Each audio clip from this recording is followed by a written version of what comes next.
Some of the verses, they are very technical. Even if I explain it, it will not, the meaning will not be reflected in the mind in the beginning. So with this in mind, they say, whatever we do, just see if there's a reason behind doing that. And morning we come here, there should be a reason behind it. So for that matter, not only the morning session, but also all the classes which we're going to do for the next 7 to 8 days, there should be a reason. And what's the reason? More detail will be explained in the main class here, to let you know that finally we will discover that, like the sound of a clap, which for the sound of clap to come into being, which necessarily required two hands. So in the absence of one hand, other hand alone cannot give rise to sound. So likewise, all our unpleasant experiences, tension, stress, miseries, sadness, all these arise from two factors, external factors and internal factors. And how many external factors are there? Innumerable external factors are there.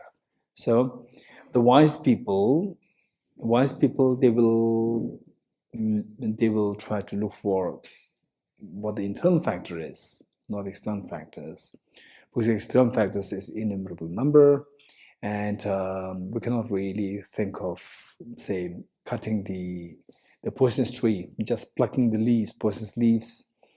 We can't expect to get that you be freed from your skin rashes through the wind, from the wind blowing through the poisonous tree.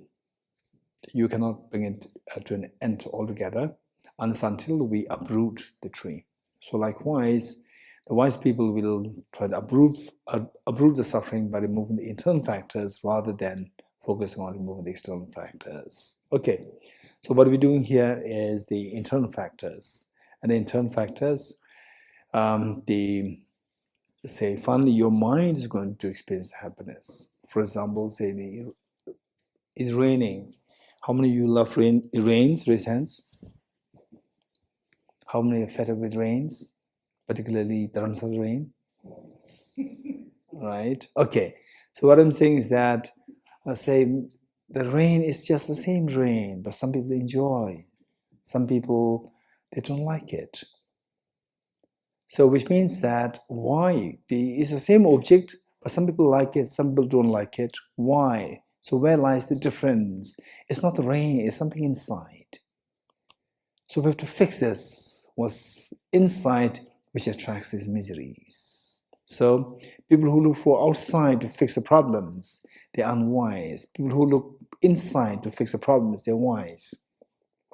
Okay, this is what we're going to learn over the next the few days. So what's the fix inside? They say the rain, there's a joy coming. The rain is not giving the joy. Joy comes from inside. The joy comes from inside. So the real treasure of happiness is inside. And it's not just a story. It's not just like it's not like a fairy tales. So what do we learn? Just try your best, first of all, to learn that, okay, what he's saying, what we are learning here, it's not some fairy tales. These are realistic, real stories, real things. So this conviction, this confidence you must have. With this confidence, you feel free to ask questions to yourself, to your friends, to me. This is what we're going to do. So with this in mind, for time paying, as I give the instructions, because we can't really give you instructions the 1.5 hours in the first session, then we cannot do anything in the morning. So what we do is that I may just rush through, and meanwhile keep that in mind, that what we're doing all is to fix something inside. What is that? We are not too sure. We're not too sure yet, because this is what for we came here for the next 7 days. So we have to fix something inside so that you become a happy person. Out of any situation, you're happy. If there's rain, you're happy. You have no rain, you're happy. Right? Rain is very beautiful, drizzling. No rain is beautiful that I'm dry. So that way I can freely go outside. And then somebody's nice to you, beautiful. Somebody's not nice to you, beautiful. Right? So all situations you can see them as reflected to make you happy. So this is skill that we're learning here. Okay. So with this in mind, that happiness, for example, you take cheesecake. How many like cheesecake? Raise hands. Cheesecake. Okay, don't feel shy. Okay. So when you eat cheesecake, you like it. There's a joy coming. There's happiness coming. There's a pleasant feeling coming. So cheesecake per se is not a pleasant feeling, because cheesecake, first bite is delicious. Yes, first bite. 20th bite, not delicious. You keep the first bite last. Same. You're getting it? So cheesecake per se doesn't give rise to happiness. It's just a trigger. The real happiness inside. Say the person who looks for gold, they may use some instruments. Instruments are not the gold. Instruments help you to identify the goals. Likewise, the cheesecake is a trigger to let the happiness inside come out. Say somebody else's kindness. This is the trigger to make this happiness inside come out. So this is the secret of happiness, to look for the happiness inside. So with this in mind, if it is there, I'm not feeling it 24 hours, 24/7, I don't feel it. If it's there, so which means that no doubt it is there, is only obscured by some defilements. When the gold mixed with the soil, gold mixed with the mud, the gold is not visible. It doesn't mean the gold is not there. Ordinary people may dump it, but the gold experts will not dump this. It's so precious. They will only remove the mud. And as you remove the mud, the gold inside will start to glow. So why did you not see the gold before? Because it was obscured by the mud. Likewise, why don't we see the happiness inside us now? Because that is obscured by the mental mud. So what we're doing here is attempting to identify this mental mud and then remove the mental mud, so the gold inside us, the gold of the happiness inside us, becomes manifest 24/7. So this is the whole purpose. You getting it? Okay, with this in mind, and I'm just wondering, how many of you, when you were age 4, 5, 6, 7, you cannot stay without your mother? Raise hands. Age 4, 5, 6, 7, not now. Age 4, 5, 6, 7, without the mother, you cannot imagine staying by yourself. Raise hands. Be very honest. Let's not forget it. So with this in mind, let us remember the kindness of your parents when you were so vulnerable. Not now, right? And now you may have complications with your parents. But when you were age 4, 5, 6, 7, 8, you were so vulnerable, and your parents are always there for you. So say here, what we're doing is that keep in mind that we are looking for something which we have never done before, to look for happiness inside, not just a story, not just the fairy tales, not as some esoteric thing, a reality. How to discover that. And in the process, we're also going to learn how to transcend the ordinary people's thinking. Ordinary people's thinking, they give rise to miseries. And you transcend it. One of the things that is a part of the ordinary thinking is, say, when you're so vulnerable, you cannot live without your mother, you cannot live without your dad, you're so happy to see your dad, mom. Then when you reach age 14, 15, 16, 17, complications arise. This is ordinary. This is what everybody can do it. Even look at the cats and dogs. Same. When they were small puppies, they always hang after the mother. And when they reach, little grown up, they fight with the mother. So this is ordinary. So we are trying to transcend being ordinary. And transcending the ordinary is, but what's the benefit? What for have you come here? What's the purpose? The purpose is to look for some reliable happiness. Look for some reliable ways by which to get rid of my miseries and fears. So that's the meaning of the say, transcending ordinariness, ordinary thinking. And one of which, a very crucial factor is how to transcend the ordinary thinking in ways of having conflicts when you become more independent, having conflicts with your parents. So with this mind, as we do this, visualize your parents who are being so kind. So usually I describe that, but when you are so vulnerable, age 2, 3, 4, 5, if there is a God, your parents are a God. If there is a Buddha, your parents are a Buddha at that point. But when you become 14, 16, 17, 18, then you become more independent, then you have started to have complication with your parents. That's what happens. So here we're going to transcend ordinary people's thinking, whereby you continue to say the feel gratitude towards your parents, towards everything, and the gratitude, the feeling which accompanies the sense of gratitude is always very beautiful.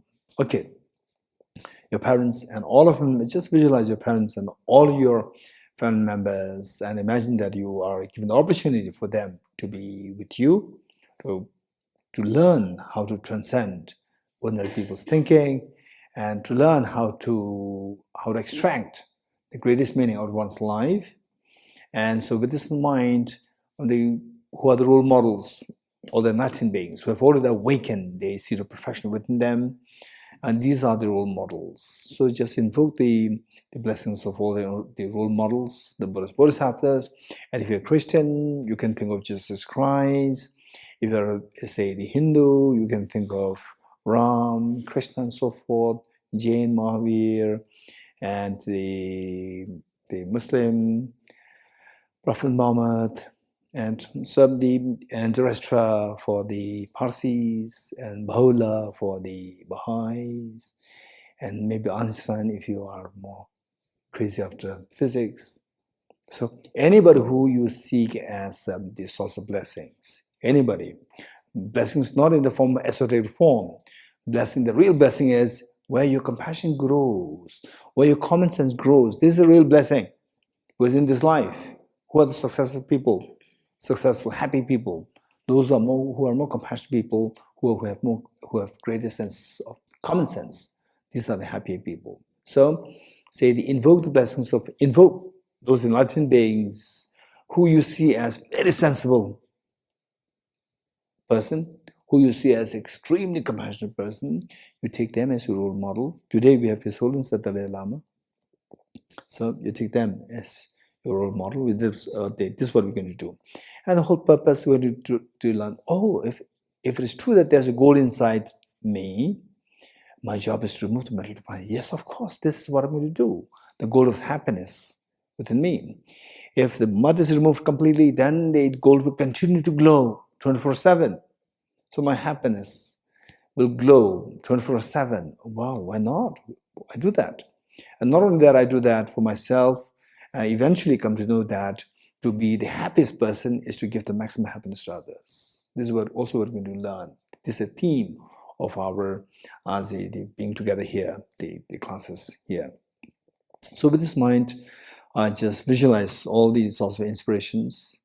I would rather say inspiration rather than blessings, because a blessing is a very religious word. Inspiration of compassion and wisdom, common sense wisdom, and then your two parents and all the family members with you. Okay.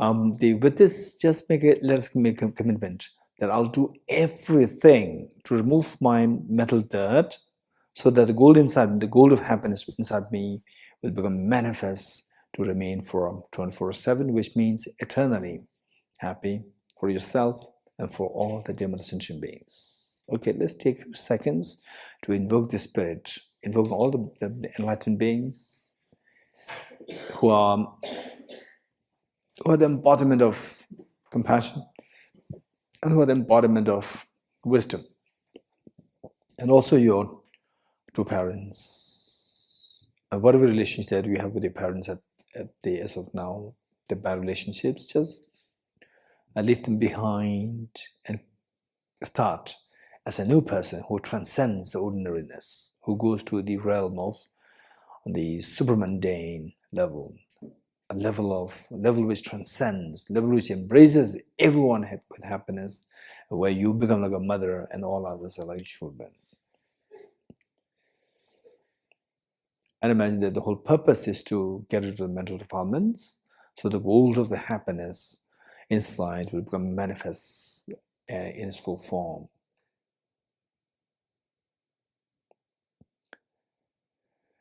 Okay, with a smile, let's turn to page 3.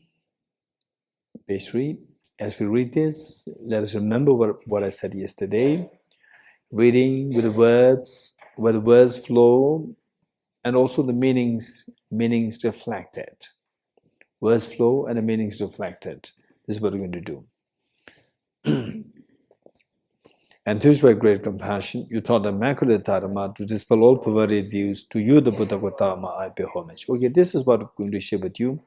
So I told you that the common sense, the wisdom of the common sense, and the unconditional love. So here, these two are reflected here when the praise is made to the Buddha Shakyamuni, saying the enthused by great compassion. You're moved by great compassion, the quality of compassion.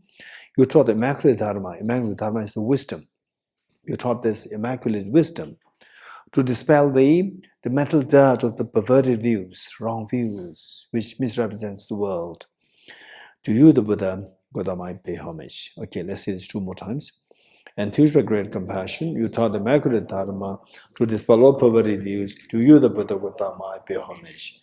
Enthused by great compassion, you taught the Immaculate Dharma to dispel all perverted views. To you, the Buddha, Gautama, I pay homage. The next, I go for refuge until I'm enlightened to the Buddha, the Dharma, the Sangha. By my accumulations through practice of giving and so forth, may I become a Buddha to benefit all sentient beings. I go for refuge until I'm enlightened to the Buddha, the Dharma, the Sangha. By my accumulations through practice of giving and so forth, may I become a Buddha to benefit all sentient beings.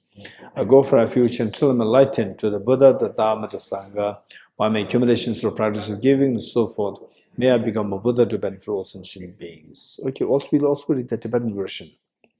Tibetan version, wherever you go to the teachings of His Holiness the Dalai Lama, you see that this verse is being said at the beginning of all the teachings with His Holiness. Okay, the first, I'm going to quickly explain the Tibetan to you, and if you have the pencils to make note. Sangye is Buddha. The Sangye is Buddha. This is Tibetan. Che is Dharma. Sangye is Buddha. Che is Dharma. Tang is and Buddha, Dharma, and Tsokki-chok. Tsokki-chok is supreme of the assembly. Supreme of the assembly. Tsok means assembly or group. Tsok. Ki is the linking word. Chok is supreme. Supreme of the assembly, meaning Sangha. So Chok. Nam is these. These. La is to the Buddha, Dhamma, and Supreme Assembly. Namla. Changchup is enlightenment. Changchup, enlightenment. Pardu is till that point. Till enlightenment. Till. Pardu. Dak is I. The person, I. Dak. Ni is the linking word. Kyapsuchi. Kyapsuchi is go for refuge. Take refuge. Kyapsuchi. Again, dark. The third line, dark. Dark is the self, I. Ki is the linking word. Jin. Jin is the short form of Jinpa, generosity. Jin is the generosity. Jin, Sok. Sok is etc. Etc. Sok is etc. Jin Sok. Kipe. Kipe is done. Done. The act of generosity. the generosity that you've done. Kibe, Tsog is accumulation. Accumulation of the good thoughts. Accumulation. Tsognamgi. Tsognam is these accumulation. Ki is a linking word. Do is the sentient beings. Do, or migrators, sentient beings. Do. The last line. Do.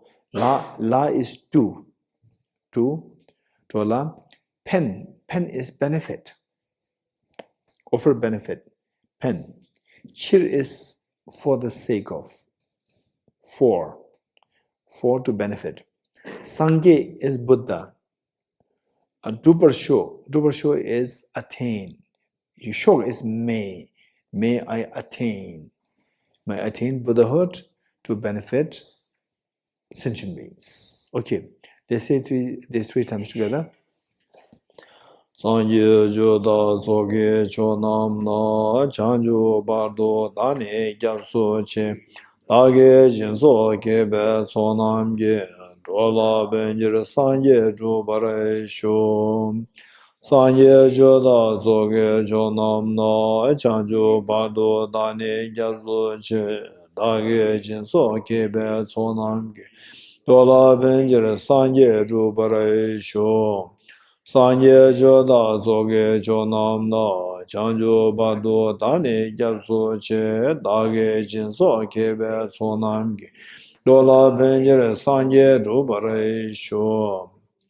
The next the next verse, which reads independent origination. So this verse is very technical, and I want somebody to remind me after the completion of the teaching on emptiness. Anyone who likes to remind me? Okay, one there. I need at least 2 or 3 persons to make sure that, okay, one over there, your name? Naveen, Jyoti, Kapiliu or you? Camilio? Amir. Okay, so we have 1, 2, 3, 4. In case if I do not explain this, I'm not responsible. These 4 people are responsible. You're getting it? So these 4 people are assigned to remind me. If they fail to remind, then it's not my fault, right? So you identify these people. Raise hands. Camilio, Jyoti, Naveen, and Amir. Raise hands. Everyone look at them. To identify them well. Good. Okay, they will help. Thank you so much. So this proactivity, this is important. Proactivity to take the responsibility. Yes, I'll take the responsibility. That's very important. Okay, because this is a little technical thing. And then if you disclose the meaning of this, and not only just the words, the meaning is reflected in your mind, this is what is meant by the fearlessness. You will experience fearlessness through this. And then the more you reflect on the meaning of this, it's not just reading and then you go into like a trance. No, this is not a connotation. That first we have to study separately. What's the meaning of this? The meaning. How to see the world very differently. That the world is, so they say, how many you want when you were a little younger, how many you want to keep the remote control of your television? You don't want to give the remote control in hands of a younger naughty the brother. You want to keep it yourself. Raise hands. Those who want to keep the remote control yourself. Okay, good. Why?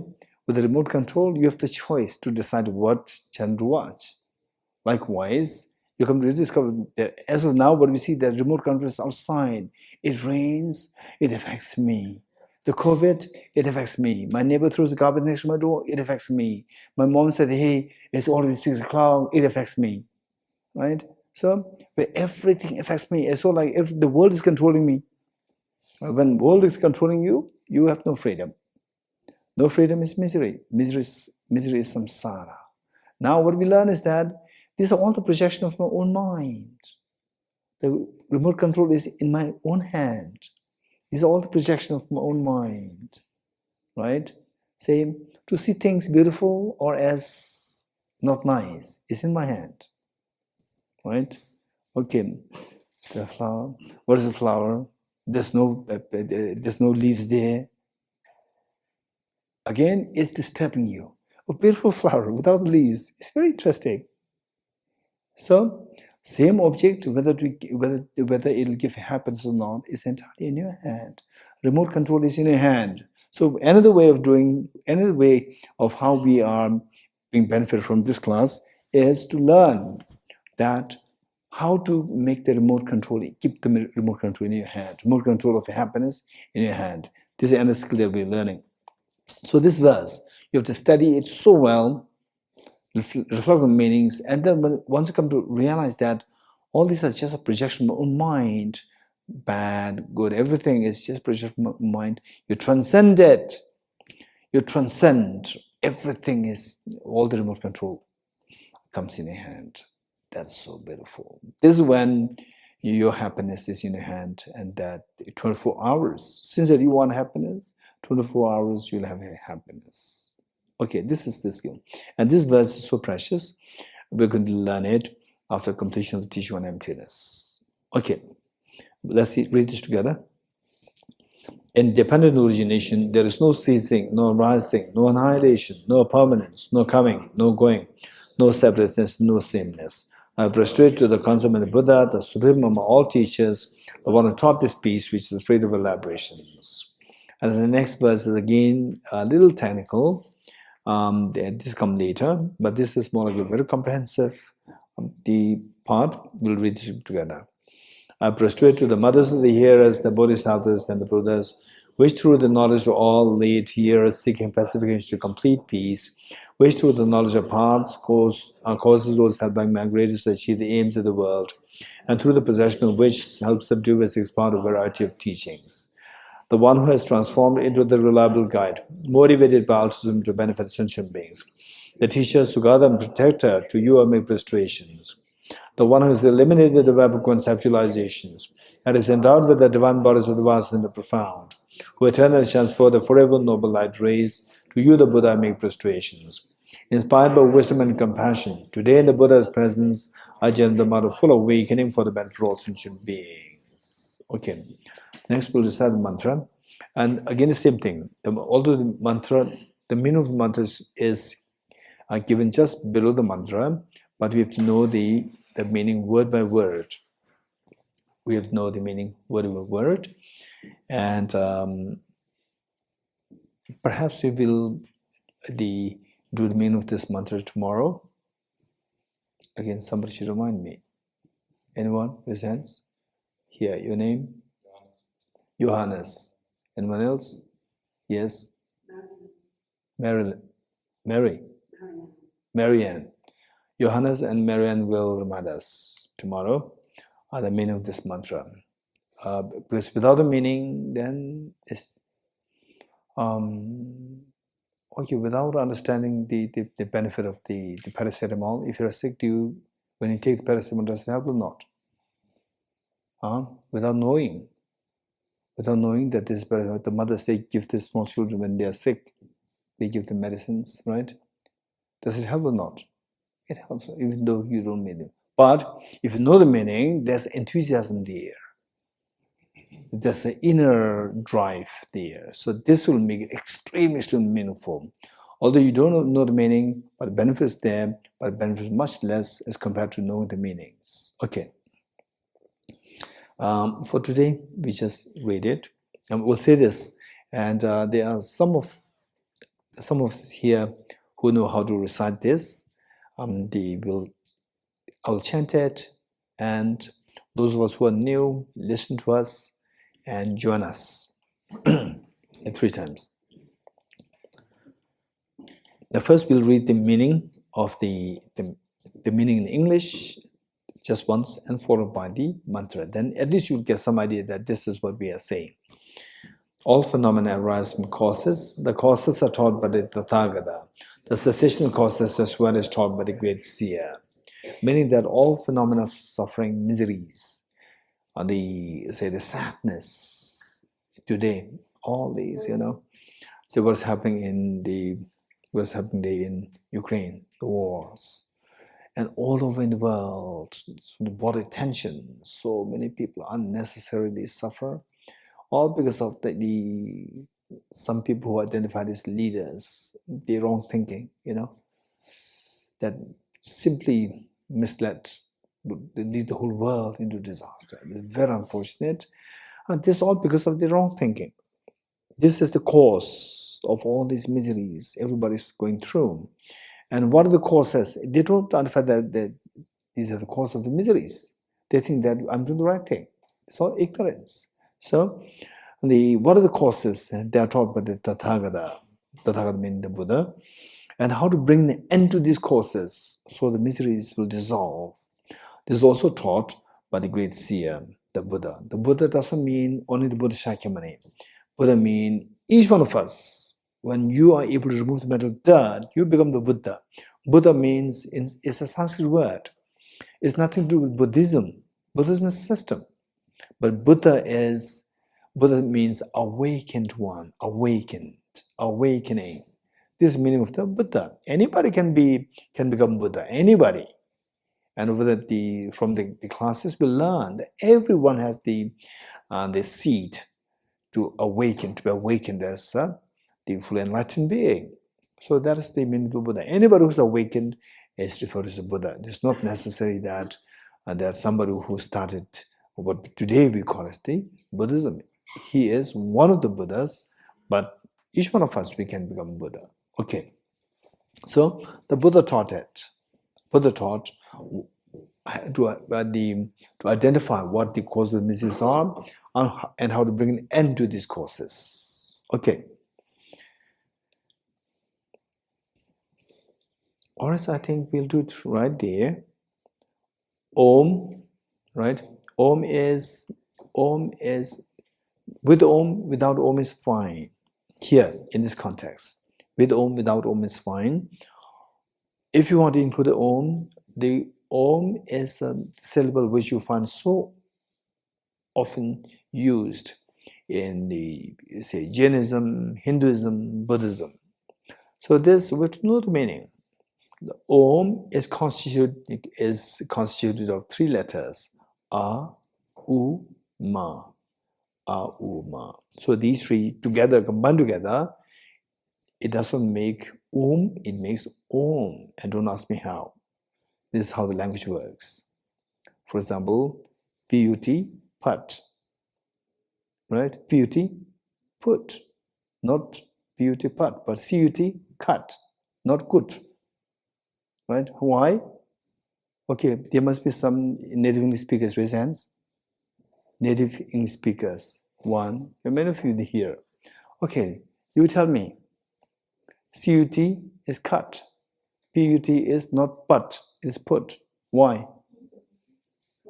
Why? No, what is context? The sense. No. Sense is different. This is the meaning. So first the words, then comes the meaning. So why P-U-T is put, not put, but? Why?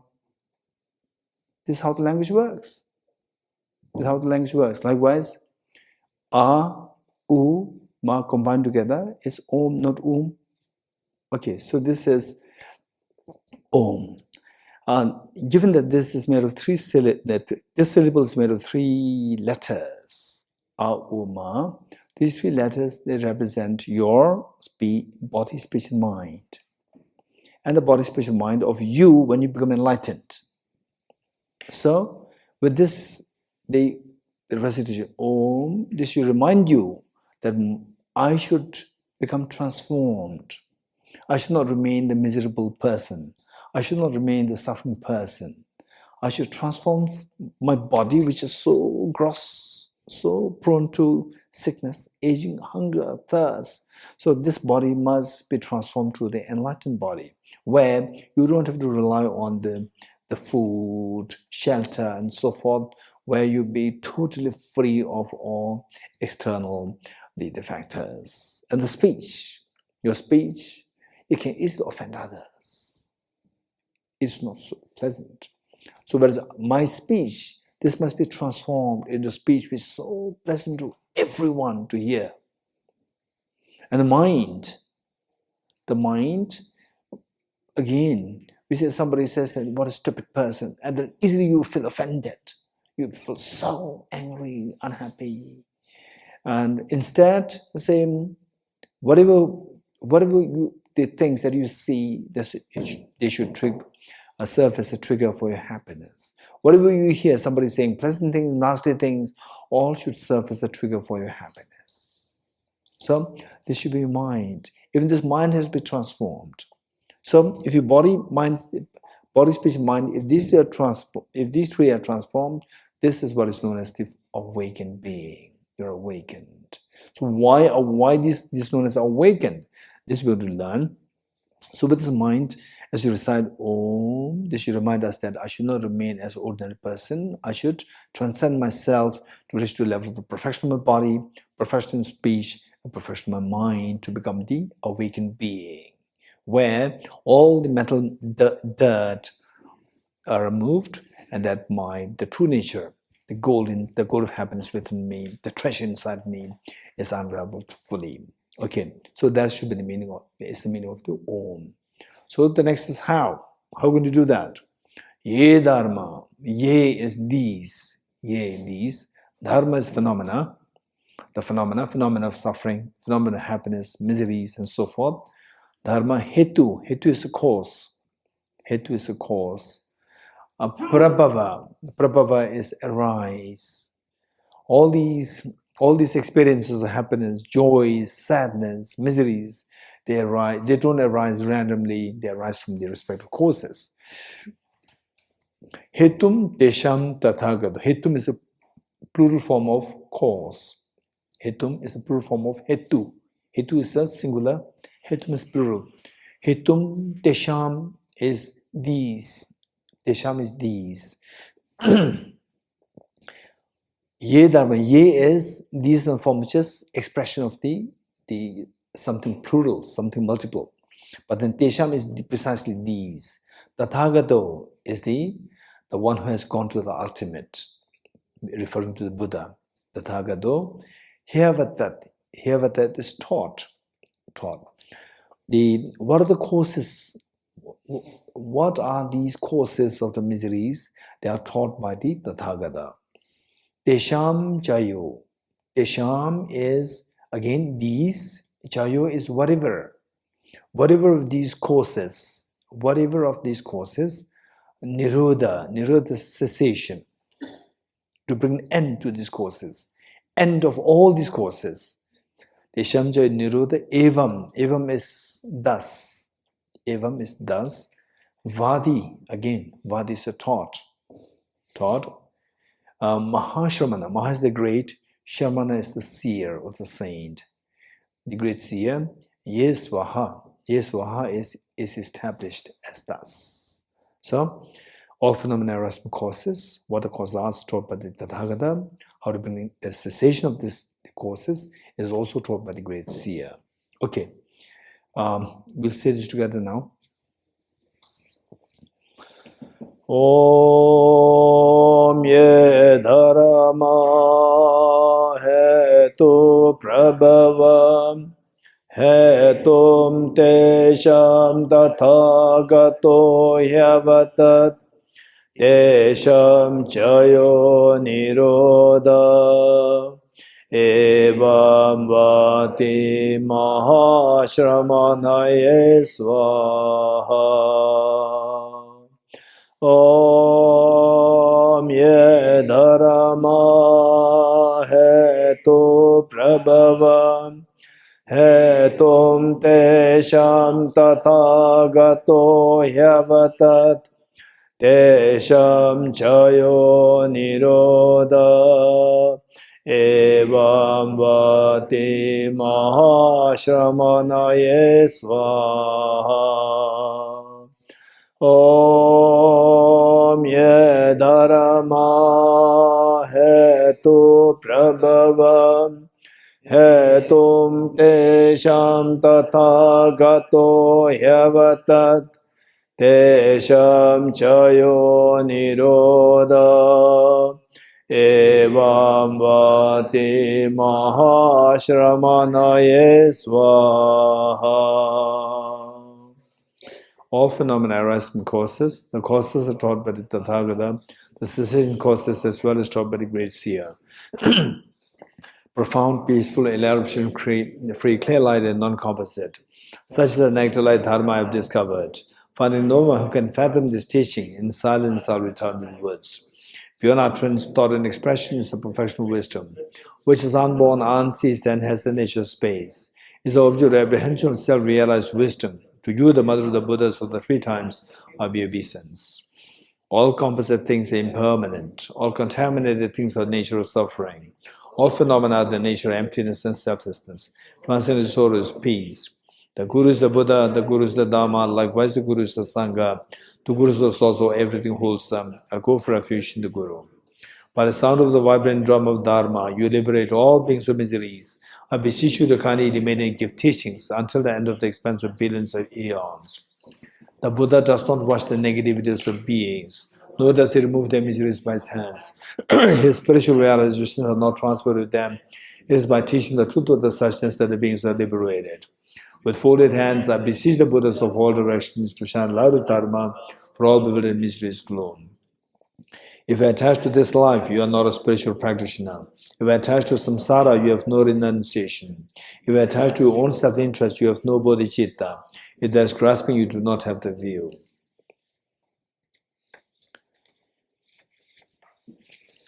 Okay, today we will recite the Heart Sutra mantra, which is on page 31.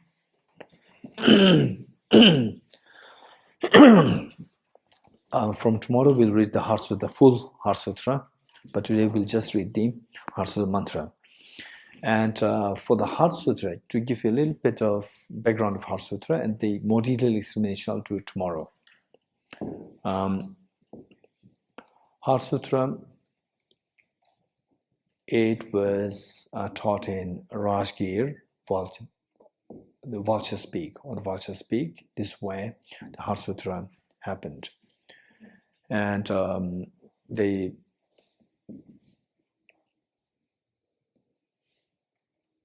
so the purpose for the Buddha is to guide us the way we read before. The Buddha does not watch the negativities of beings, nor does he remove the miseries by his hands.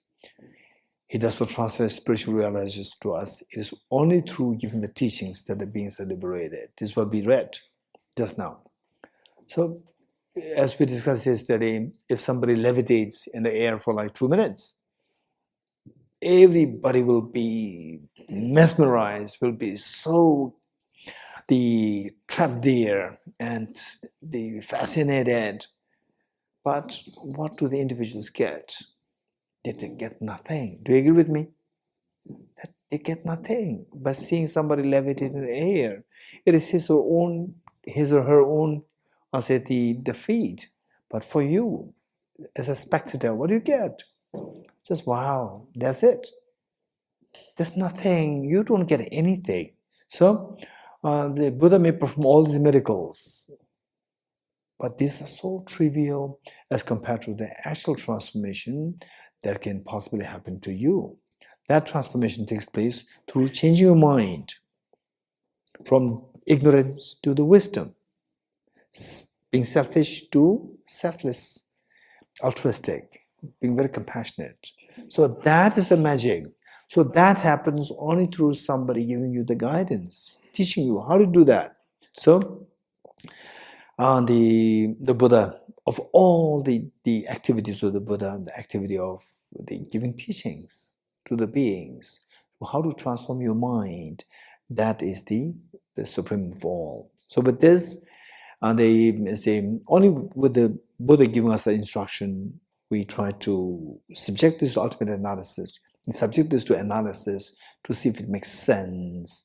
When it does make sense, you apply this in your life, and then you see that your say knowledge increases, your wisdom increases, and then you become a more sensible person, then you become a more kind person, you become a happier person, you become more courageous, the fears dissolve. And that level of the fearlessness, that level of the happiness, it also keeps increasing. So we recite Tyatha Om Gate Gate Para Gate Para Samgade Bodhi Swaha, which means that this happiness is increasing, and what we do should be done to make sure that your happiness increases. So how does this work? So what you see your happiness growing is simply a reflection of what is happening in your mind. That your mind, the gold inside starts to glow more. By removing the more you remove the metal dirt, the more the gold inside glows. The more the gold inside glows, more the happy you become, more fearless you become. Okay, so this mantra is a reminder for us that don't remain as you are, as an ordinary person. Remove the metal dirt, that the gold inside will glow more and more. With this, that you become a happier person, that you're able to make others happier. Just imagine that all the leaders, all the leaders of the world, they are like His Holiness the Dalai Lama. Instead of Putin, His Holiness the Dalai Lama. Instead of this, that, and so forth, all these leaders, if everywhere the leaders are like His Holiness the Dalai Lama, everyone is shaking hands. And all these billions and trillions of dollars invested on missiles, on the border tension, they will all be transformed into healthcare, education, and hospitals for the welfare of the society. And the whole community, the whole world will thrive. So now all these otherwise having tremendous capacity to make the world thrive, they're all used to destroy the world.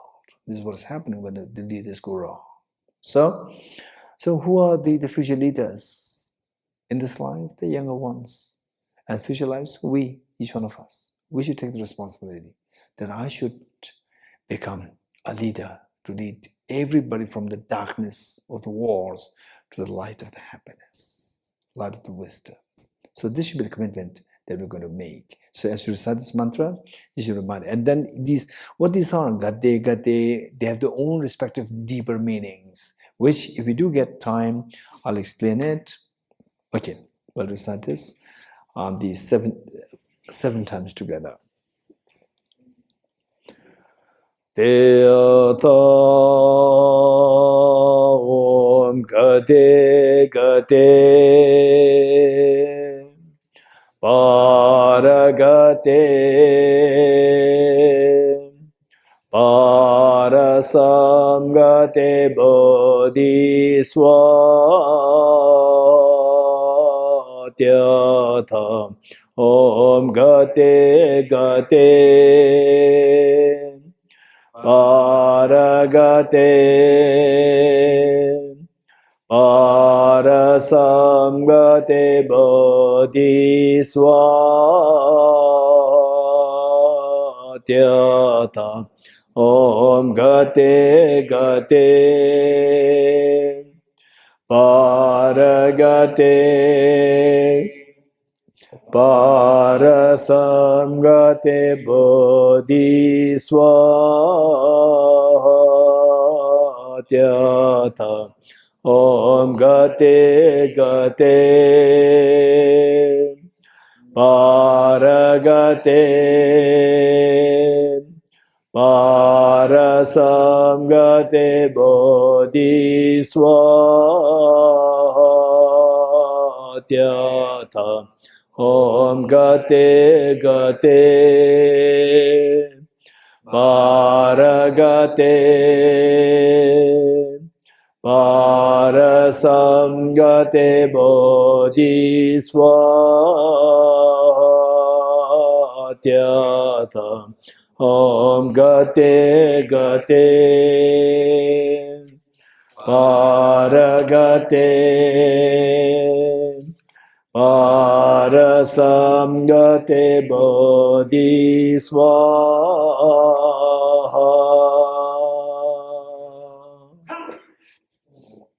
Okay, now we'll turn to page 42.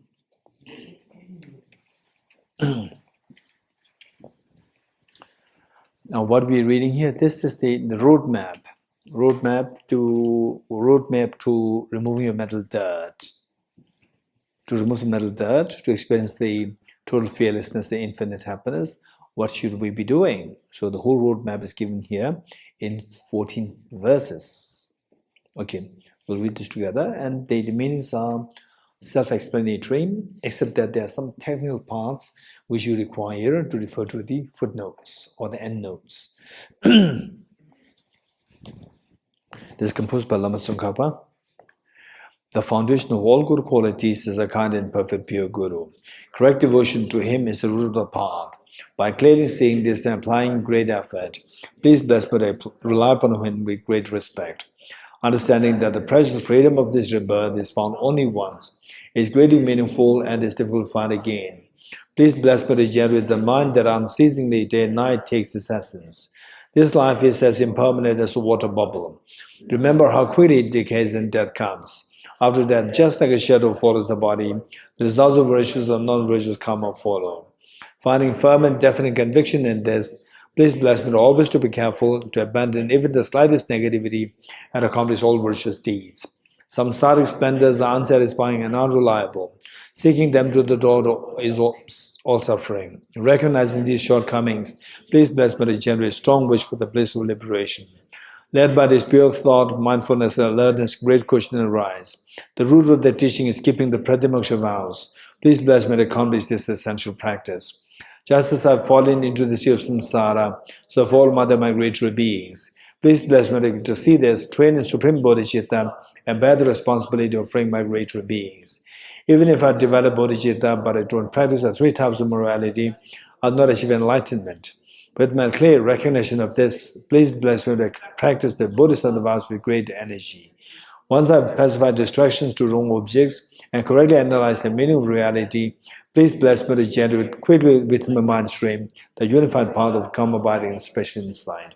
Having become a pure vessel by training in the general path, please bless me to enter the holy gateway of the fortunate ones, the supreme Vajra vehicle. At that time, the basis of accomplishing the two attainments is keeping pure vows and samaya. As I've become firmly convinced of this, please bless me to protect these vows and pledge life and life. Then, having realized the importance of the two stages, the essence of Vajrayana, by practicing with great energy, never giving up the 4 sessions, please bless me to realize the teachings of the Holy Guru. Like that, may the Gurus who show the noble path and the spiritual friends who practice it with long lives, please bless me to pacify completely all outer and inner hindrances. In all my lives, never separate from perfect Gurus, may enjoy the magnificent Dharma by completing the qualities, the stages, and the paths, may quickly attain the state of Vajradhara. Okay, now we will do a quick meditation before we wind up. For today is just 7:06. It's just 7:06. Tomorrow we will will not finish even by 7:30. It may take like 7:45. So today is the starting point. We will do a meditation, a single-pointed meditation, and then we'll stop here for today. Okay. For in the first place, the meditation. What does it mean by meditation? Meditation is so popular everywhere in the world, and but as the popularity increases, it can become more and more people tend to become more, less informed about the authentic understanding of what meditation is. Meditation, in simple terms, it is habituating your mind in a virtue.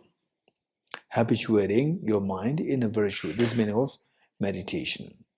And meditation, there are 2 kinds. Okay, so so when you are now coming to this world of the Buddhist teachings, try best to learn the technicalities. Don't just be too naive. How the way in the other world, part of the world, where somebody knows a little bit, and then they give you, some impression of the Buddhist teachings, emptiness, meditation, so forth. Don't go too shallow. You have to go into the technicalities. Oftentimes, we tend to not to have heard what is known as the 2 kinds of meditation: analytical meditation and single-pointed meditation. So what is so what they say the widespread notion of meditation is just sit with closed eyes. This is too naive, too simplistic. This is not the real meaning of meditation. So what is meditation? As I said earlier, is familiarizing yourself in virtues, in the mind, in the mindsets which give you more happiness, which keep you calmer, which take you away from the fears. And how to do that? You have to change your mind, change your thinking. How to change your thinking? So this thinking, say, there's one way of thinking, and with this thinking, only miseries are attracted, only fears are attracted. So what you will be doing is to change the thinking. How to change the thinking?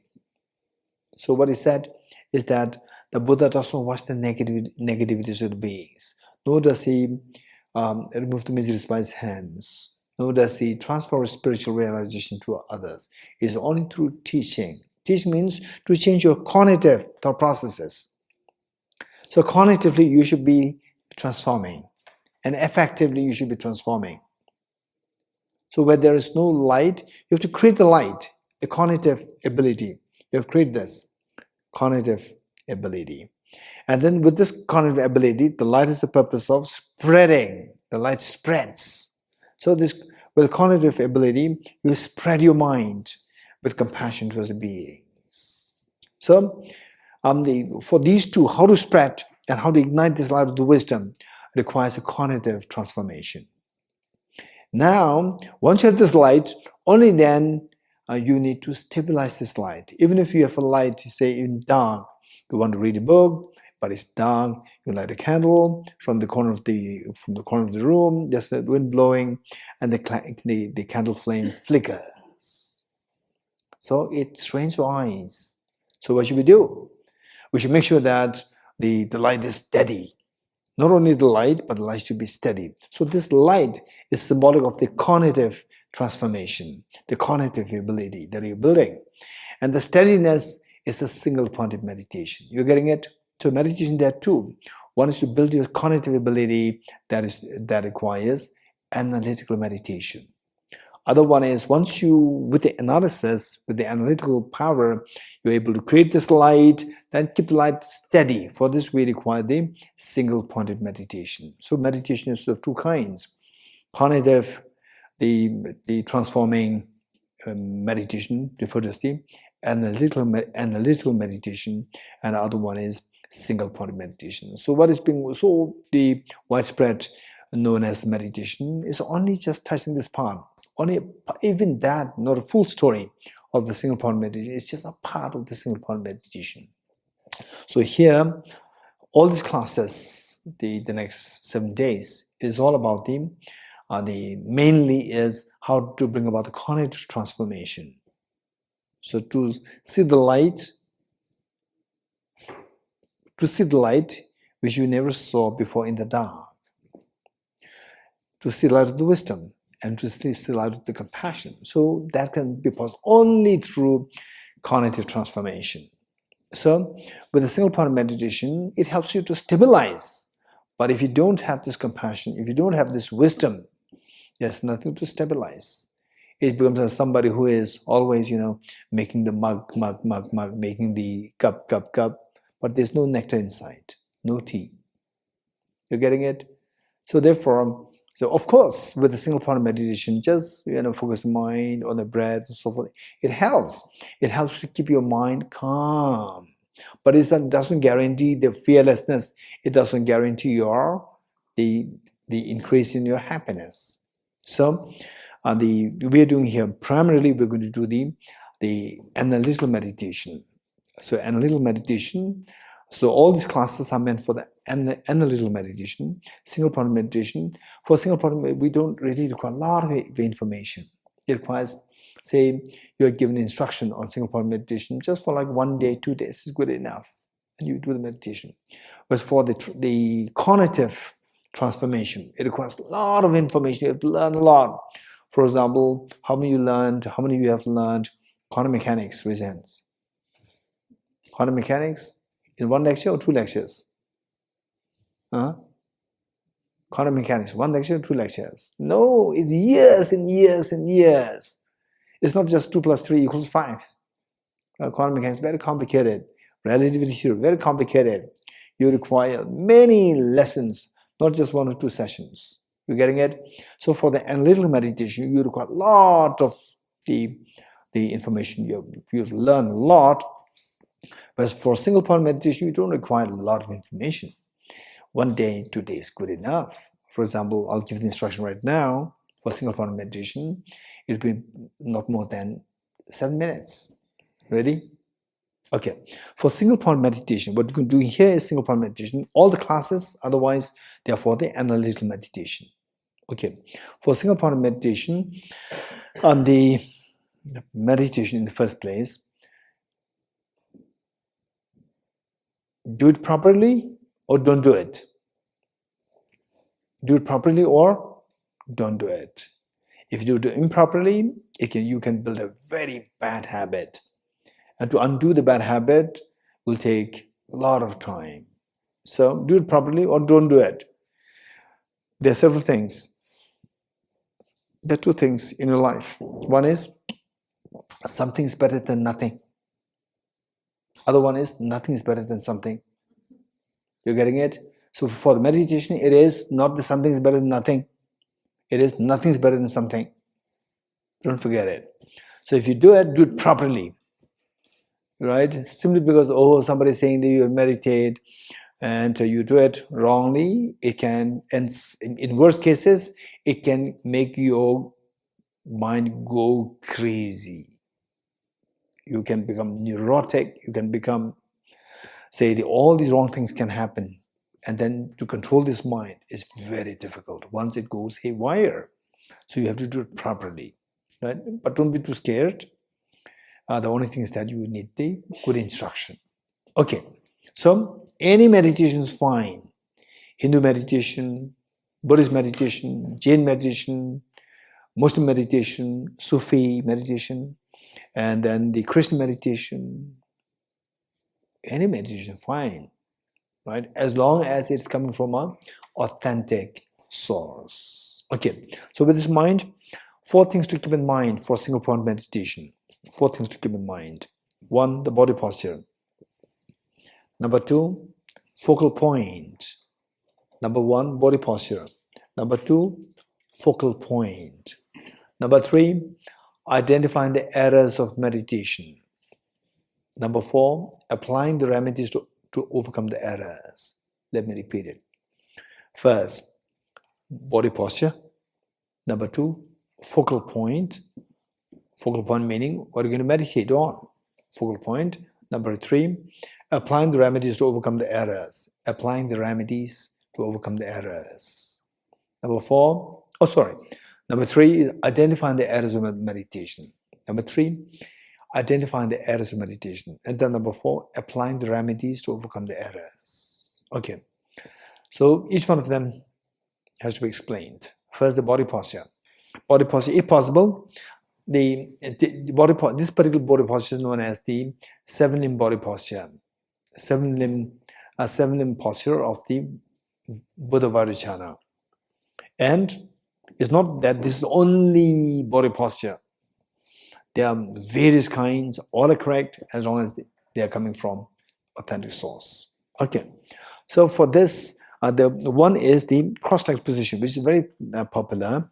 And if you don't know how to do this, it would be good if you can learn this. And initially, it can be a little painful. And then once you learn how to do this, it can keep your mind alert for a long period of time. Okay, what do you do? How do you do that is put your left foot on your right leg, then the right foot on your left leg. So this is going to be quite painful. It may be a little painful for you. Once you start feeling the pain, then release your sit in a comfortable way. Release your 2 legs. Let yourself be comfortable.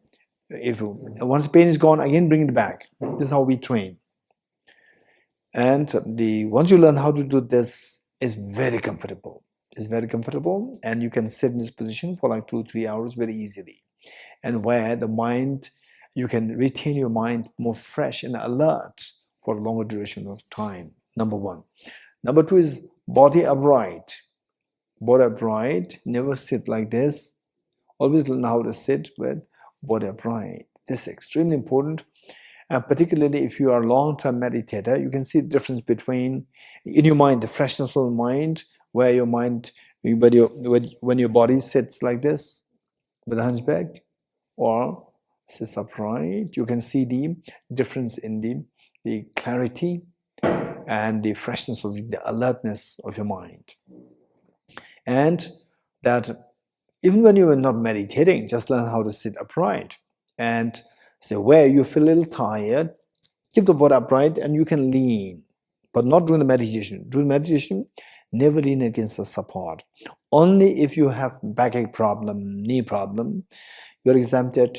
You can, lean against the support. It's fine. But for those who do not have any problem, so for them, particularly during the meditation, make sure that you keep your body upright and not recline against the support. Okay, this is so important.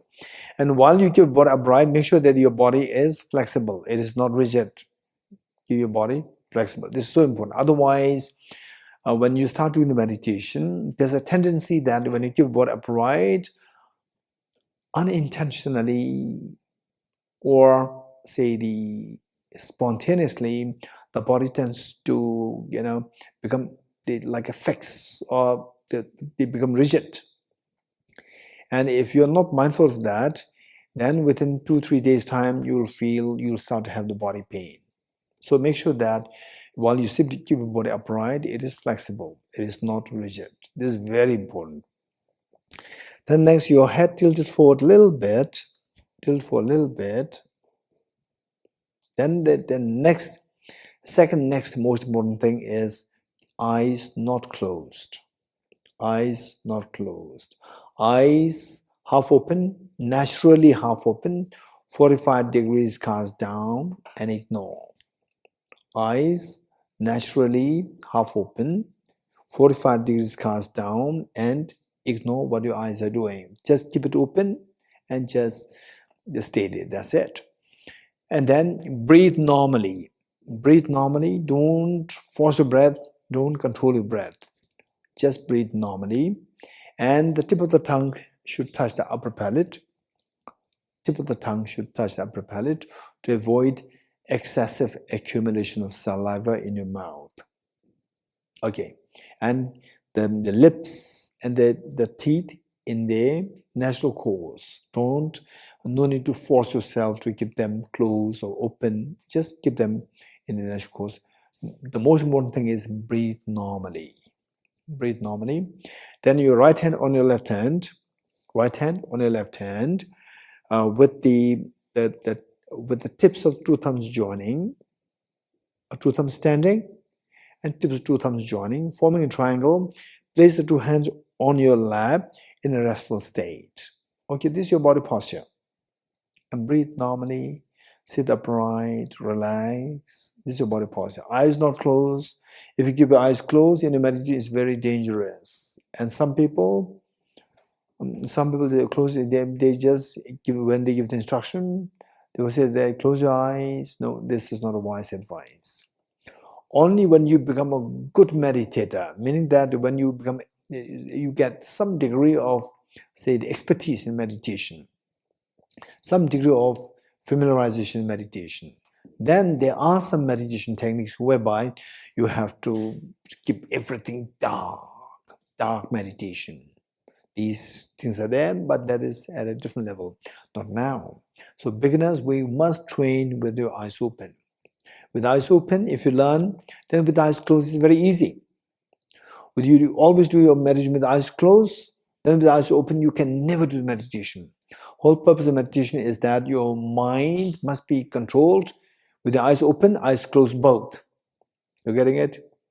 So this is the purpose. And then if you can manage your mind with eyes closed, but with eyes open, you cannot manage your mind. So the purpose of the meditation is defeated.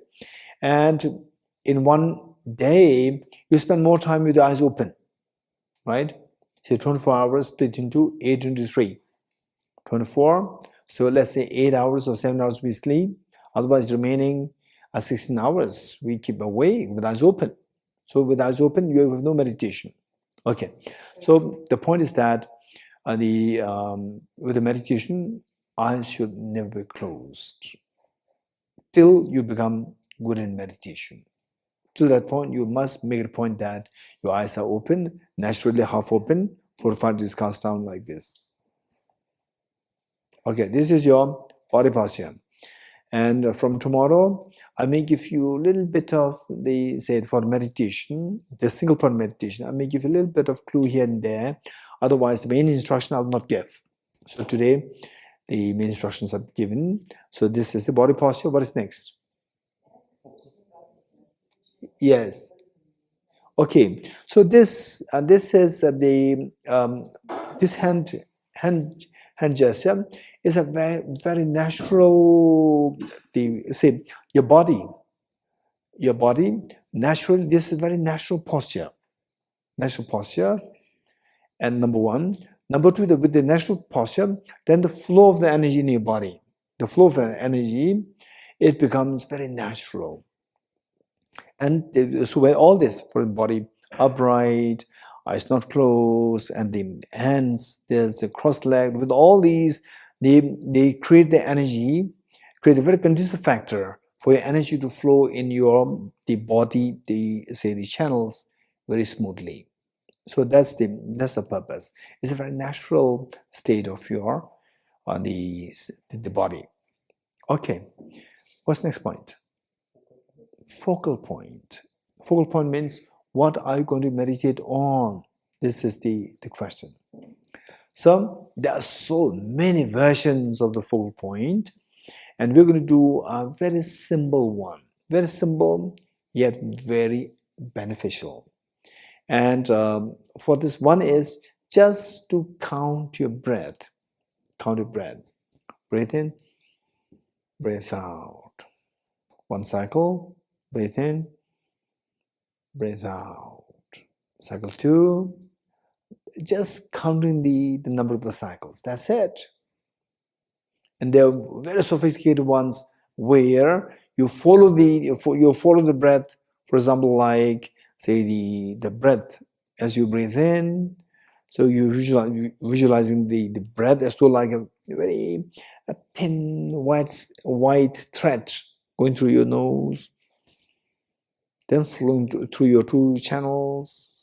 Then as you breathe out, coming from the central channel out, and again through the 2 side channels. These things are there. For the time being, don't do this. Start simple. Focus on the quality. Don't focus on the complications. Don't focus on the quantity. Focus on the quality initially. And then later on, once you become good at this, then you want to stay with this, or you want to make it more complicated. Up to you. So when you do this, just count your breath. If you are competent, then you can go for the multitasking. Multitasking meaning 2 things happening simultaneously. One is counting breath, and the other one is visualizing a tiny white dot. Tiny white dot which is like 2 mm in diameter. 2 mm in diameter, tiny white dot, white nectar, white dot, with nose and upper lip. Okay, just touch the spot. Touch the spot between nose and upper lip. Just touch it, but don't look at it. Touch it. Do you feel it? Do you feel it? Okay. Now scratch yourself. Don't look at. Just scratch your back. Do you feel that? If yes, just say yes. Okay. So what makes you feel that is your mental consciousness. Your eye consciousness, not looking at it. Your body consciousness there. Funny when you say yes, yes is not said by your body consciousness. Body consciousness gave the information to the mental consciousness, and your mental consciousness made you to say yes. So your meditation, say, this tiny white dot, which you're going to visualize between nose and upper lip. So this, Your eyes are not looking at it. Your eyes are just 45 degrees cast down. It's your mental consciousness. We should look at it. You getting it? Okay. Can you visualize a red flower in front of you? Can you visualize? Just visualize a red flower in front of you. With your eyes open, just visualize a red flower, red rose in front of you. Okay. How many of you can do that? Raise your hands. How many succeed in doing this? Okay. How many of you so? Good. How many of you not at all? Okay, those who not at all, can you imagine cheesecake in front of you? Yes, cheesecake, yes. Oh, what would be the breakfast? What the breakfast might be, right? You're not seeing the breakfast, but your mental consciousness is visualizing the breakfast. You're getting it? So these skills are there. But when you actually want to employ this as a purpose, with a purpose, it doesn't happen, right? When you don't do it, it happens, right? Okay. So some people struggle with the visualization. And visualizing is very, very possible. You have to somehow make it happen. If it doesn't happen, you must meet with some teachers to teach you some techniques how to make it happen. And there are techniques. Okay, so you visualize a tiny white dot when you nose the upper lip. It should not be looked at by your eyes, your mental consciousness. Just you visualize the cheesecake, you visualize the white dot. So the two things should happen together. Initially, it's going to be very challenging. And you try this, don't give up easily. And after 1 week, after 2 weeks, if you find it really difficult, you cannot follow, you cannot do the multitasking, then you go for one. Whereas if you can do both, that's the best. If you cannot, be very honest to yourself. And if you cannot, then after 2 weeks, then you drop one, and whichever you find is more easy, go for it. Okay, so that is what? Focal point. What's next? Hey. Identifying the errors of the meditation. So broadly, there are two errors. Any meditation that you do, whether you do Christian meditation, Muslim meditation, Buddhist meditation, Hindu meditation, Jain meditation, whatever meditation that you do, there are two errors. You have to identify these two errors. And any good meditator from any religion, they will say that yes, this is very true. There are two errors. And you will also agree with me. What are the two errors? One is the inactivity of your mind, and the other one is overactivity of your mind. Inactivity of the mind is technically referred to as the laxity, mental laxity, mental heaviness, mental laxity. And the overactivity of the mind is known as excitement, mental excitement. These are the two errors. So when you're meditating, your mind goes after the shopping, laundry work, food. Okay, I have to make a gift. I have to give a call. All these are overactivity of mind. When your mind, say, is scattered, it goes haywire, and these are the mental excitement. And where your mind starts to, fall asleep, your mind feels sinking, heavy. These are the mental laxities. Okay, these are the two errors. So what should we do? What should we do if these two things happen? If these two things happen, it's not good. So this is not a good meditation. Only with a good meditation you can think of transforming your mind. So what do? We go for number 4. What is number 4? Applying the remedies to overcome the errors. We make sure that we have these 4 points on our fingertips. Applying the remedies to overcome the errors. What are the remedies? Again, twofold. One is introspection, another one is mindfulness. So today in the world, so people talk about mindfulness meditation. Mindfulness, it is not only one part. To fix this problem is not only the mindfulness, it is the introspection, which is so important. What is introspection? What is mindfulness? Just imagine that you have a pet dog. So you expect the pet dog to be around you in your house, but suddenly the pet dog disappeared. What will you do? Huh? Yes, first you go to look for it. You go in search of it. That is a vigilance. That is the introspection. To introspect what your mind is doing, what your pet dog of your mind is doing. Your mind is like your pet dog, which should be actually sitting with you in a meditation. But instead of meditating, it goes after shopping, it goes after laundry, it goes after meeting with people, it goes after the WhatsApp, Facebook, and so forth. So this says the pet dog is not obedient to you, pet dog of your mind. It goes around, right? So not being obedient to you. So for this, when the pet dog is lost, you go in search of it. So the mind, which otherwise should be meditating, instead of meditating, it goes somewhere else. So first you have to check what this mind is doing. What this mind is doing. That is the introspection. To introspect, to keep an eye on your mind, to check what this mind is doing. Whether this mind is sleeping, whether the mind is scattered, whether the mind is actually meditating, you have to check on this. Once you see the dog, once you find the dog, what do? Then tie the dog with a rope and bring it home and tie to the pillar at your home, right? So likewise, when you see that your mind is distracted after shopping or Facebook or whatever, distracted, then what do? Use the rope of the mindfulness. Tie your mind with the rope of the mindfulness, bring it back to the intended object of the meditation, which is like the pillar at your home. That is the intended object and the breath. You're getting it? Bring it back to the object and make it focus on the object. That is the applying the remedies to overcome the errors. Ready? 5 minutes.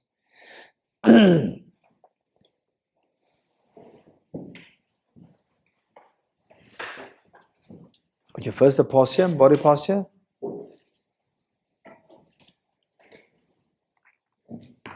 5 minutes.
Okay, thank you. Before we wind up, any questions pertaining to meditation? Presents, if you have. Yes. You count your breath. How much do you count before you start again? Counting breath.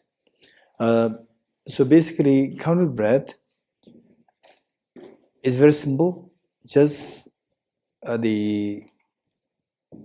you start meditation, and two things should happen together. Focus on the tiny white dot here, and while your mind is there, also simultaneously count. Breath in, breath out.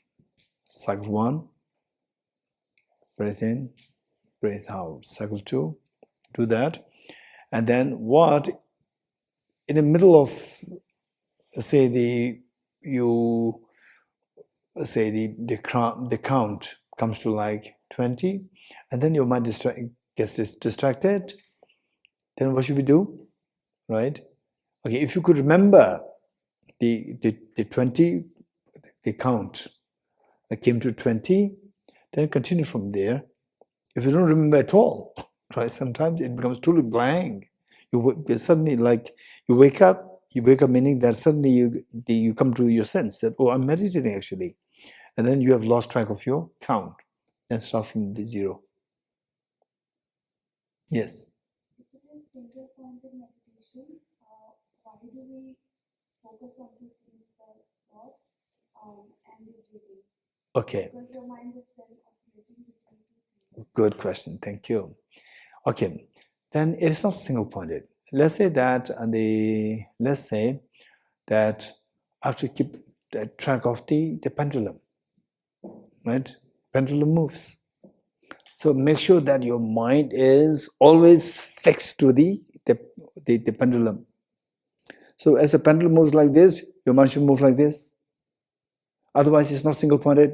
It's not, because the pendulum moves, right? Your mind should be single-pointed with the pendulum. So this is your mind, this is a pendulum. Pendulum moves like this. Your mind should also move with the pendulum. Otherwise, it's not single-pointed to the pendulum. It changes the object. Single-pointed means the object must remain the same all the time. You're getting it? It's not about, say, so pendulum moves. So if you want to have the object the same all the time, your mind should also move with the pendulum. You're getting it? Okay. So they are even, this question is very good. There's even more interesting question. So if you have, I'll be very happy to get this. So the point is, it is single-pointed with respect to the object. So the object that you train yourself. For example, let's say that how the mothers do. A small baby is there, and you also attend to a guest, right? Guest, baby, guest, baby, right? Make sure that the baby now doesn't go after the fire, and then you make sure that you guest also given attention. Both are done. You're getting it? This is the training. Yeah. Good. More questions? Yes.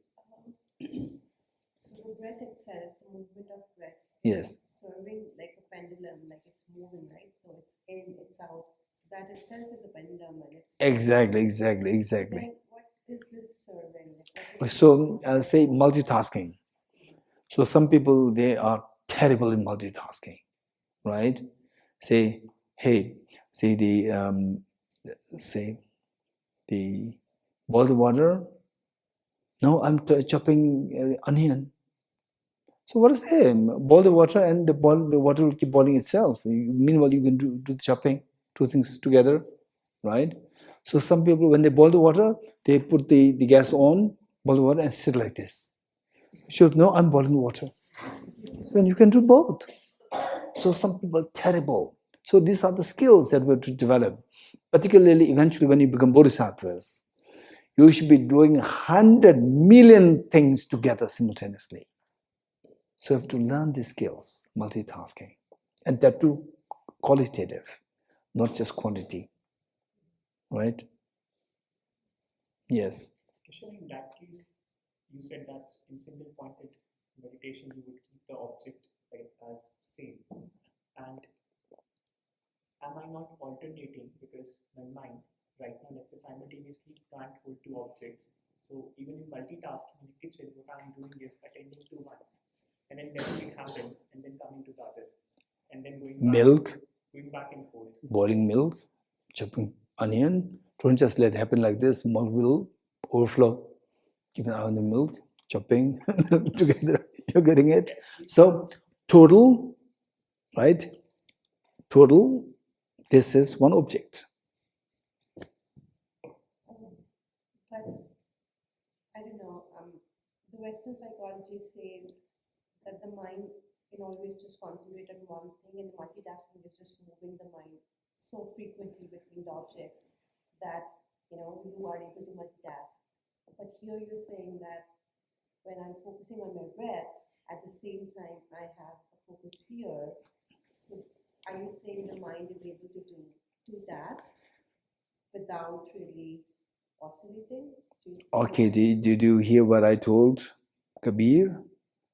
What you said is very true. So let's say, for example, let's say that what I'm doing. Hey, tell me what I'm doing. Not only touching, I'm also talking to you. What I'm doing. Two things happen together. You're getting it? So there, how the mind. So conventionally speaking, in the conventional world, in the conventional, you're doing two things.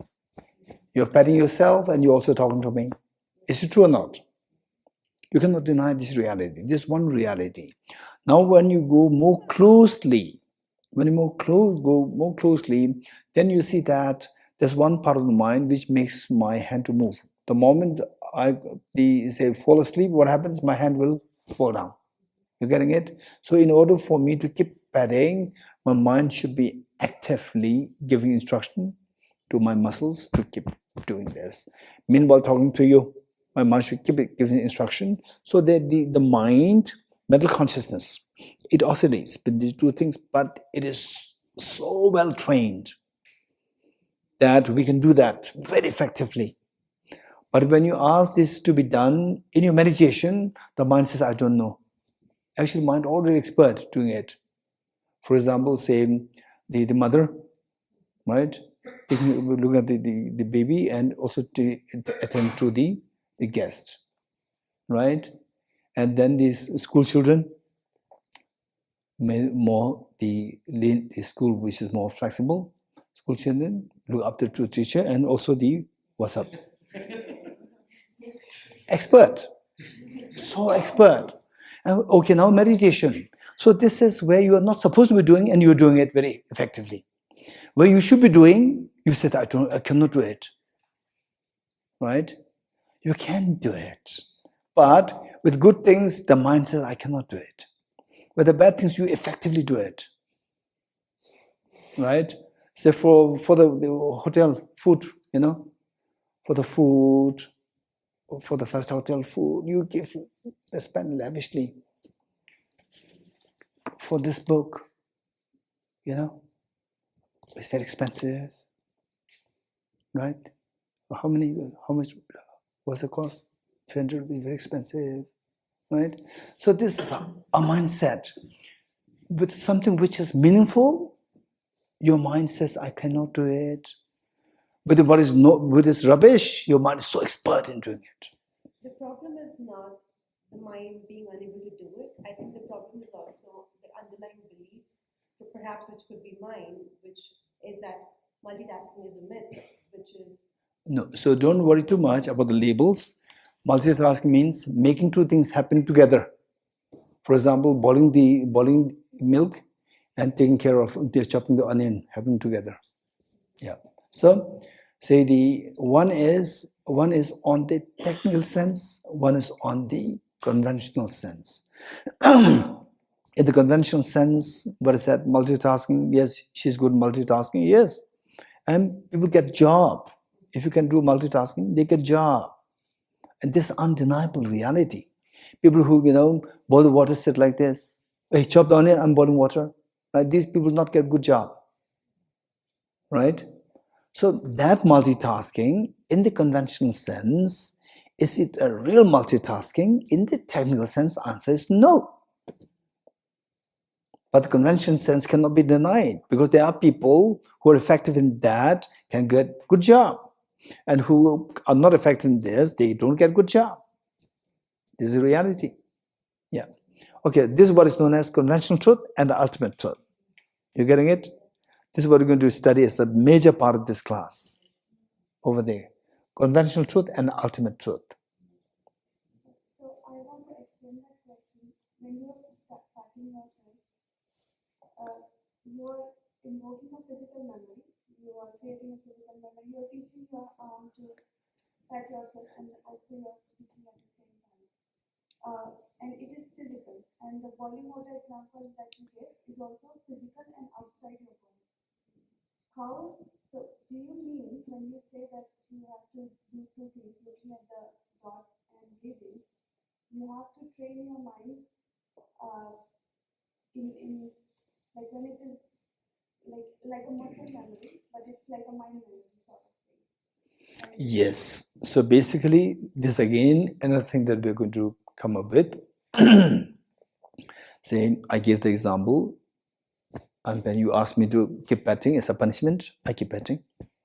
And suddenly I fall asleep, my hand falls. Why? It's a physical. Falling asleep is a mental. What's the connection? You're getting it? Even the physical is also directed by your mind. Verbal is also directed by your mind. So how you train your mind is that mind has various levels. So we talked about the map of the mind. Map of the mind has various levels. So the mind to direct our physical actions, the mind to direct our verbal actions, and the mind to direct our mental activities. There are three. You're getting it? For example, like say, how many you have your house or your room. From there, get to the ground, you have to climb down the steps. Raise hands. Okay. Those people who have only 2 or 3 steps, don't tell me. Those are more than 10 steps. Raise hands. More than 10 steps. Okay, tell me how many steps are there? 17 exact. Okay, raise hands, others. How many steps? You don't know. And how many times you climb down? So how many years? 5 years climbing down. And he does it so effectively. Sometimes you don't even look at it, right? And you know, you go down, right? Whereas if you're in a new place, you're gonna do like you're gonna do that. You have to keep looking at the steps. Whereas in a new place, you do it so effectively, but you don't know how many steps are there. But your mind has already done the calculation. And the grosser part of the mind, what is the number of the steps? The grosser part of the mind is not active. Subtler part of the mind is operating. You're getting it? So there are the various levels of the mind. This is what you're going to learn. So the mind, which dictates your physical actions, which dictates your mental actions, which dictates your operation, which dictates your articulation, these are all different. They're all happening on your mental level. This is what you're going to learn here. Any more questions? Yes. Geshe, one of the things that I always struggle with is, are you observing, when you're counting the breath, I'll end up controlling it. And I've never been able to get out of it, like observing it without controlling it. What do you mean by controlling it? In the sense that I'm physically forcing myself to breathe in and breathe out, and then I'm counting it as one, instead of just naturally breathing and counting it as one. Okay, if you can succeed in counting it effectively, do it. Do it. Say the child, a small child, A for apple, child who is, at what age the child can speak? 2, 3. Some people 2, 3. Let's say at 2, you first say A for apple. The parents will say, good. how can you say A for apple? How will you get food? Right? But this is how you have to progress. So don't expect perfection in the beginning. At least make something happen. Something's better than nothing. Make something happen and then improvise on this. Improvise on this and say letting the breath in and out. That's also directed by your mind. Then counting breath is also directed by your mind. You're getting it? So many things are happening simultaneously. Multitasking is happening actually here. So there, although the breath you are like forcing yourself without which you cannot count. First, let something happen. Something happen where the distraction is not happening, where the mind doesn't become sleepy. That's fine. Let it happen. And then gradually you will see that your mind, you will see the nuances of the operation of the mind. And then you can manage, you can control. Good?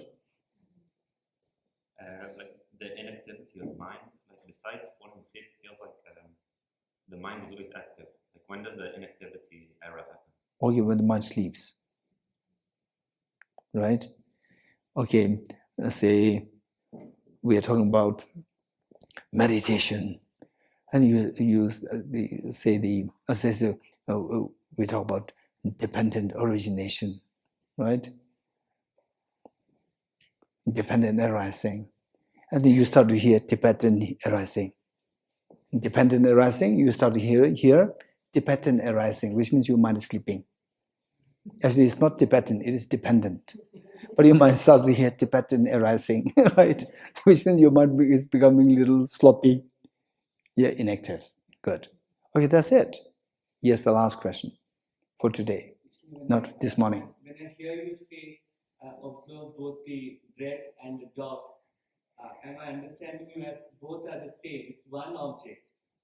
No. These are different. Breath is where there's activity, there's movement inside and outside is happening, and the dot is a static. One is moving and one is static. So these two are different objects. Good. Okay, we'll stop here, and we'll come to the page 294. Additional dedication prayers. So this dedication is also very important. It is like this is very important. It is like, say if you win the lottery, huge amount of money, then the person will interview you, what are you going to do with this money, right? So what are you going to do with this money means, how are you going to dedicate this money? This is the meaning. So we accumulate merit,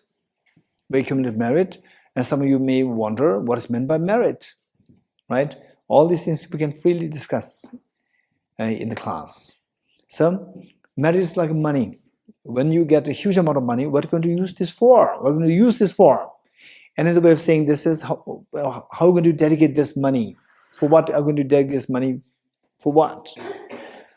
Like once there's merit, in what way are you going to use this merit? In what way are you going to dedicate this merit? Dedicate means how you plan to use this money. So I dedicate this money for the charity, for education of the people, for the destitute, for healthcare. And some people say, no. So this is not my job. So for my holidays, I want to go for a holiday. Holiday to what? To France, to wherever, and then stay in a 5-star hotel. So this is one way of dedicating. Other way would be for charity, for healthcare, for education, and so forth. So the merit you accumulate, just see how to use it, how to plan to use it. So that must be done in a very meaningful way. So that's the meaning of the dedication. Let's say this together. And let's dedicate that the Ukraine war stops. It's created so much of pain in so many people, and all the tensions there in South Korea and North Korea, and that tension, the border tensions everywhere in the world. So let us pray that all this stop. And the leaders, they get some sense. The leaders, they try to talk to each other, have dialogue, feel the love and affection, feel the support of each other. So let's pray for that. And let's pray that the good thoughts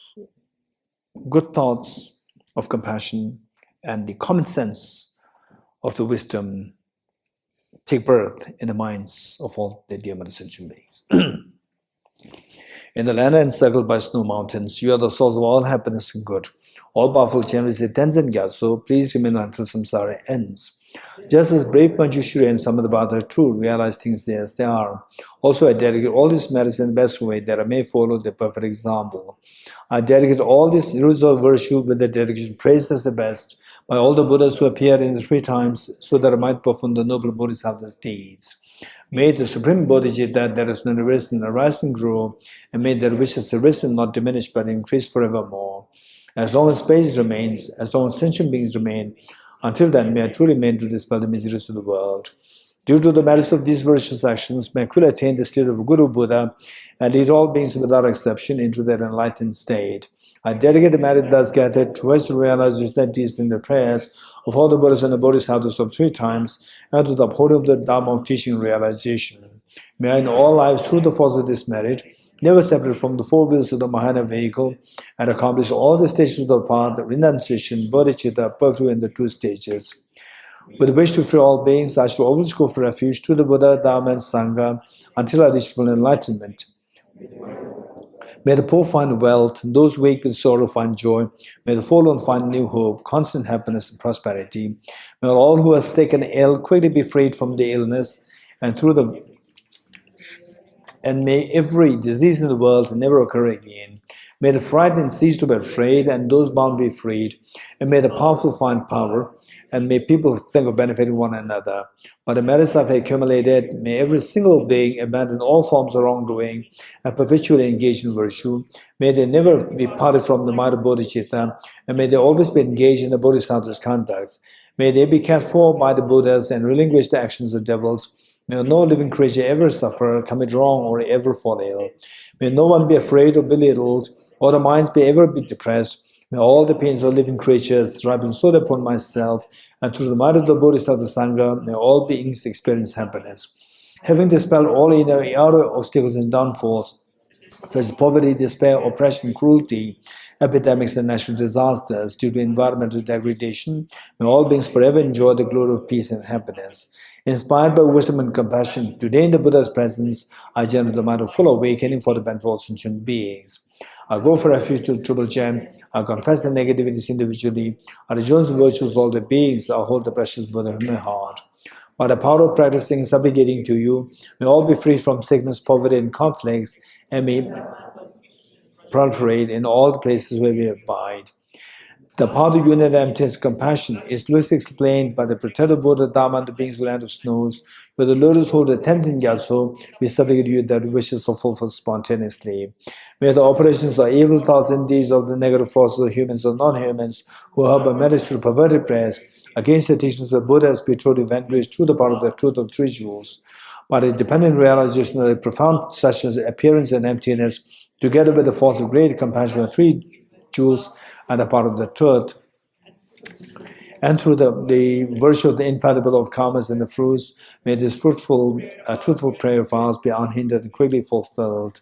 May the teachings of this beneficial one till world's end be unshaken by the winds of evil thoughts.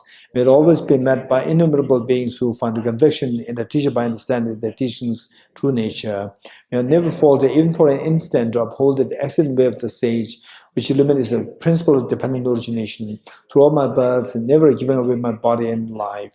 May I spend day and night carefully reflecting by what means can I enhance his teaching, teaching achieved by the Supreme Savior through strenuous efforts over countless aeons. In all my lives, never separated from perfect gurus, I enjoy the manifesting Dharma by completing the qualitative stages of the paths and correcting the Sri Vajratara. Throughout my future lifetimes, may always be guided by the Manjushri and people that uphold the Dharma in general and the teachings of dependent origination in particular, even in the course of my life. Deyata Om Gate Gate Paragate Parasangate samgate bodhiswatyata om gate gate aragate arasamgate bodhiswatyata om gate gate aragate arasamgate bodhiswatyata